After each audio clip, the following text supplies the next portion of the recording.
আসসালামু আলাইকুম।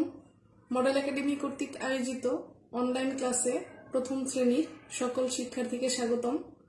আমি আফরোজা রানা, সহকারী শিক্ষক, মডেল একাডেমি। আমি আজকে প্রথম শ্রেণীর আমাদের পরিবেশ ও বিজ্ঞান নিয়ে শিক্ষার্থীদের মাঝে হাজির হয়েছি। প্রিয় শিক্ষার্থীরা, কেমন আছো তোমরা? আশা করি যে যেখানেই আছো ভালো আছো, সুস্থ আছো। আমিও ভালো আছি।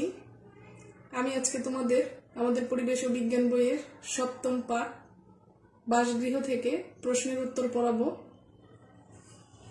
আমি তোমাদের জন্য প্রশ্ন ও উত্তর বোর্ডে লিখেছি, আশা করি তোমরা সবাই দেখতে পাচ্ছ। আমি এবার চলে যাচ্ছি মূল পাঠে।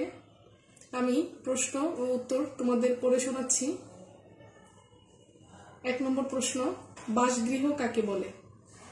উত্তর, মা, বাবা, ভাই, বোন সবাইকে নিয়ে আমরা যে গৃহে বসবাস করি তাকে বাসগৃহ বলে।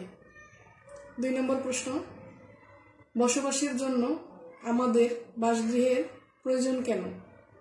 উত্তর, রোদ, বৃষ্টি, ঝড়, শীত, হিংস্র জীবজন্তু ইত্যাদির কবল থেকে রক্ষা পেতে এবং আমাদের ব্যবহারের জিনিসপত্র নষ্টের হাত থেকে রক্ষা করতে বাসগৃহের প্রয়োজন।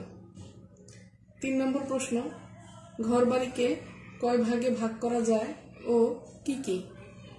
উত্তর, ঘরবাড়িকে 3 ভাগে ভাগ করা যায়, যথা পাকা বাড়ি, আধা পাকা বাড়ি ও কাঁচা বাড়ি।